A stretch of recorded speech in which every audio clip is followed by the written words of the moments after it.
दोस्तों अगर आप बिहार से हैं तो करेक्टर सर्टिफिकेट यानी कि आचरण प्रमाण पत्र बनाना बहुत ही आसान है। किस प्रकार से आप घर बैठे बना पाएंगे अपने मोबाइल फ़ोन या फिर कंप्यूटर से, बिल्कुल स्टेप बाय स्टेप देखेंगे। और साथ ही दोस्तों अगर मान लीजिए आपको जल्द से जल्द बनवाना है तो ये भी आप कर पाएंगे बिल्कुल आसानी के साथ। तो किस प्रकार से आपको करनी है बिल्कुल स्टेप बाय स्टेप देखते हैं। तो चलिए शुरू करते हैं। जैसा कि दोस्तों करेक्टर सर्टिफिकेट बनाने के लिए सबसे पहले आपको इस वेबसाइट पर आना पड़ेगा, serviceonlineBihar.gov.in के वेबसाइट पर। ये दोस्तों इसका जो लिंक है ये हमने वीडियो के डिस्क्रिप्शन में डाल दिया है, तो वहाँ से क्लिक करके आप डायरेक्ट इस वेबसाइट पे आ जाएंगे। इस वेबसाइट पे आने के बाद यहाँ पे जो देख पा रहे हैं ऑनलाइन आवेदन, इस पे आपको क्लिक करना है। और साथ ही यहाँ पे जो देख पा रहे हैं फर्स्ट में लोक सेवाएं, इस पे आपको क्लिक करना है। साथ ही यहाँ पे जो देख पा रहे हैं सबसे नीचे जो दिया गया है गृह विभाग, इस पे क्लिक करके आचरण प्रमाण पत्र के लिए आवेदन पे आपको क्लिक करा देना है। क्लिक कराते ही दोस्तों आपके सामने एक नया इंटरफेस ओपन होगा जो कि करेक्टर सर्टिफिकेट का आवेदन फॉर्म होता है। जैसा कि यहाँ पे आप देख पा रहे हैं आचरण प्रमाण पत्र हेतु आवेदन पत्र आपके सामने ओपन हो गया है। अब दोस्तों यहाँ पे देख पा रहे हैं सबसे पहले लिंग आपको सिलेक्ट करना है कि स्त्री का बना रहे हैं या फिर पुरुष का, तो वो चीज़ें आपको सिलेक्ट करनी है। साथ ही अभिवादन में आप अपने अनुसार अभिवादन को सिलेक्ट करिए। साथ ही यहाँ पे जो भी एप्लीकेंट है उनका नाम आपको यहाँ पे लिखना है। और साथ ही यहाँ पे देख पा रहे हैं वापस से बोला जा रहा है हिंदी में आवेदिका का नाम लिखने के लिए। तो जैसे ही आप यहाँ पे नाम लिखेंगे ऑटोमेटिक इस साइड हिंदी में हो जाएगा।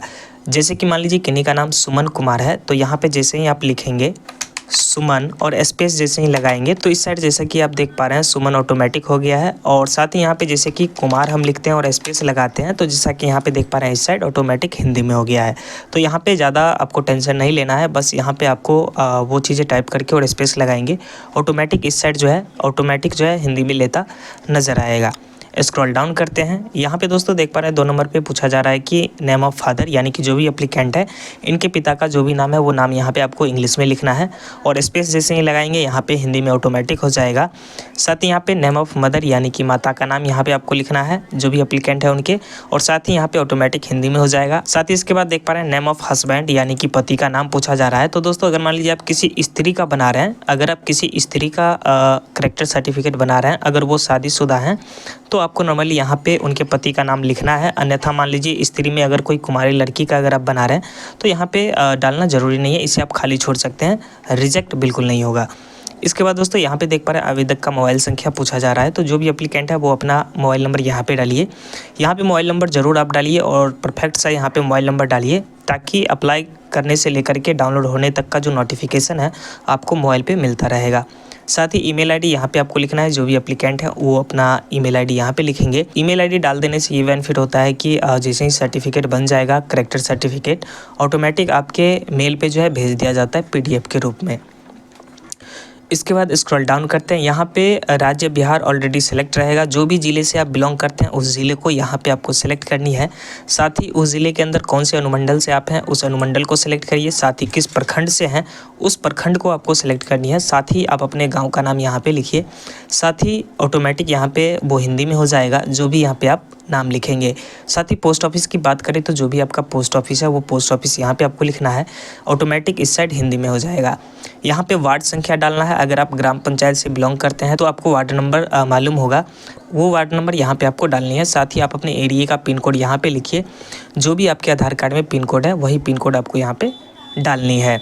इसके बाद बोला जा रहा है स्थानीय निकाय का प्रकार यहाँ पे सेलेक्ट करिए। तो अगर आप ग्राम पंचायत से हैं तो नॉर्मली ग्राम पंचायत को सेलेक्ट करिए, और जो भी पंचायत है आपका उस पंचायत को यहाँ से आपको सेलेक्ट कर लेनी है। दोस्तों यहाँ पे देख पा रहे हैं बोला जा रहा है प्रेजेंट एड्रेस यानी कि वर्तमान पता। तो ऊपर में जो भी आपने अस्थायी पता डाला है, यहाँ पे परमानेंट एड्रेस आपने जो भी डाला है, अगर आपका यही पता जो है आपका प्रेजेंट एड्रेस है तो आप नॉर्मली इस पर क्लिक करेंगे, ऑटोमेटिक ऊपर वाला सारा एड्रेस नीचे फिल हो जाएगा। स्क्रॉल डाउन करते हैं। स्क्रॉल डाउन करने के बाद दोस्तों यहाँ पे देख पा रहे हैं आवेदक का फ़ोटो मांगा जा रहा है। तो दोस्तों यहाँ पे जो भी एप्लीकेंट है उनका एक पासपोर्ट साइज़ का फ़ोटो यहाँ पे आपको अपलोड कर देनी है।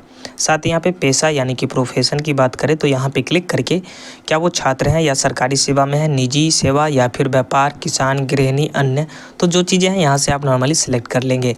तो दोस्तों यहाँ पे अगर आप छात्र हैं तो छात्र को सिलेक्ट करिए, और अगर आप प्राइवेट सर्विस में प्राइवेट कंपनियों में काम करना चाहते हैं वहाँ पर अगर आपको करेक्टर सर्टिफिकेट मांगा जा रहा है तो आप नॉर्मली प्राइवेट सेवा यहाँ पे चूज़ करेंगे। इसके अलावा अगर आप बिजनेस करते हैं तो बिजनेस सेलेक्ट करिए। तो आप अपने अकॉर्डिंग यहाँ से क्राइटेरिया को सिलेक्ट करेंगे। इसके बाद स्क्रॉल डाउन करते हैं। अब दोस्तों यहाँ पे आवेदन का उद्देश्य पूछा जा रहा है, पर्पस ऑफ एप्लीकेशन, किस पर्पस से आप जो है करेक्टर सर्टिफिकेट बनाना चाहते हैं। वो सारी चीज़ें यहाँ पे नीचे में दी गई है, यहाँ पे गौर से आप पढ़ लें। अगर आपको पासपोर्ट बनवाना है तो नॉर्मली आप पासपोर्ट हेतु आवेदन पे क्लिक करेंगे, और अगर आपको आर्म्स लाइसेंस लेना है तो इस पर क्लिक करिए। साथ ही यहाँ पे देख पा रहे हैं licence, petrol pump, gas agency इत्यादि का अगर आपको लाइसेंस लेना है फिर आपको यहाँ पे क्लिक करना है।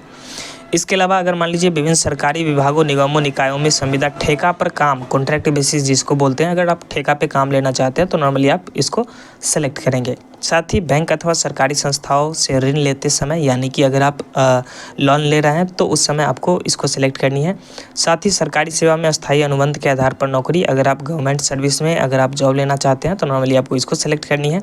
साथ ही देख पा रहे हैं किसी प्रकार के सरकारी सहायता प्राप्त करने वाले एनजीओ संस्था में ऐसे व्यक्ति जो पदधारक होने की, यानी कि दोस्तों अगर मान लीजिए कोई एनजीओ के तहत कोई कंपनी है उसमें आप काम कर रहे हैं तो इसको सेलेक्ट करिए। इसके अलावा लिखा हुआ है अन्य कोई कार्य जिसके सक्षम प्राधिकार द्वारा पुलिस सत्यापन प्रतिवेदन को आवश्यक समझा जाए। तो दोस्तों अगर इनमें से कोई नहीं है तो नॉर्मली आप अन्य कोई कार्य पे क्लिक करिए और यहाँ पे आप वो चीज़ें दर्शाइए। जैसे कि हमें प्राइवेट कंपनियों में काम करनी है तो नॉर्मली हम यहाँ पे लिखेंगे प्राइवेट कंपनियों में हमें काम करना है। किस प्रकार से लिखना है, जैसे कि यहाँ पे प्राइवेट कंपनी में काम करने हेतु, इस प्रकार से हम लिखेंगे। जैसा कि यहाँ पे नीचे में देख पा रहे हैं ऑटोमेटिक हिंदी में हो गया है। इसके बाद स्क्रॉल डाउन करते हैं। अब दोस्तों यहाँ पे देख पा रहे हैं पिछले 2 वर्षों का अधिवास विवरण, यानी कि दोस्तों पिछले 2 वर्षों में आपने कहाँ अधिवास किया है उसका डिटेल्स यहाँ पे आपको डालना है। यानी कि फ़िलहाल आप कहाँ पे रह रहे हैं उसका पूरा एड्रेस यहाँ पे आपको डालना पड़ेगा। तो यहाँ पे अगर आप वर्तमान है, पिछला है, अस्थायी पता है तो नॉर्मली हम अस्थायी पता है तो अस्थायी पता को सिलेक्ट करेंगे, और जो भी मेरा अस्थायी पता है उस ज़िले को सिलेक्ट करना है, यहाँ से जो भी आपका अस्थाई ज़िला है। साथ ही कौन से थाना से आप बिलोंग करते हैं उस थाना को यहाँ पे आपको सेलेक्ट करनी है। तो यहाँ से नॉर्मली आप थाना को सिलेक्ट करिए। आप अपने वार्ड नंबर से लेकर के पिन कोड तक का पूरा पता यहाँ पे आपको लिखना है इस बॉक्स में। अब दोस्तों यहाँ पे आपको ध्यान देना है महीने से वर्ष से महीने तक वर्ष तक, यानी कि 2 साल का यहाँ पे विवरण डालना है। तो नॉर्मली यहाँ से हम क्या करते हैं, जैसे कि अभी चल रहा है फरवरी, तो हम फरवरी यहाँ से सेलेक्ट करते हैं। यहाँ से 22 से 23, यानी कि 22 फरवरी से 23 फरवरी तक 1 साल हो गया, और फरवरी 23 से फरवरी 24 तक 2 साल हो जाता है। तो यहाँ पे हम 22 सेलेक्ट करेंगे और यहाँ पे जो है ना वापस से फरवरी को सिलेक्ट करेंगे और 2024 यहाँ पे सेलेक्ट कर लेंगे। वापस से यहाँ पे क्लिक करके फिर से हम फरवरी को सिलेक्ट करते हैं। टोटल 2 साल का यहाँ पे विवरण हो गया। अब हम क्या करेंगे, स्क्रॉल डाउन करेंगे और यहाँ पे जो देख पा रहे हैं कैप्चा, ये कैप्चा कोड यहाँ पे डाल करके और सबमिट के ऑप्शन पे क्लिक कराएंगे। तो चलिए फटाफट से सारे डिटेल्स को डाल करके इसके बाद सबमिट कराते हैं। सबमिट पे क्लिक कराते हैं। जैसा कि यहाँ पे आप देख पा रहे हैं फॉर्म सबमिट हो रहा है। अब आपको थोड़ा इंतज़ार करना है। जैसा कि यहाँ पे आप देख पा रहे हैं फॉर्म सबमिट हो गया है और यहाँ पे आपको एक रेफरेंस नंबर मिला है। अब यहाँ पे आपको सारे डाटा को टैली कर लेना है कि जो भी डाटा आपने यहाँ पे डाला है क्या वो सारा डाटा सही है या नहीं। यहाँ से स्क्रॉल बटन को ऊपर ले जा करके, और साथ ही यहाँ से अगर मान लीजिए कोई डाटा इसमें गलत है तो एडिट पे क्लिक करके आप सुधार कर लीजिए, और अगर सारा डाटा सही है तो नॉर्मली आप अटैच एनेक्सर पे क्लिक करिए।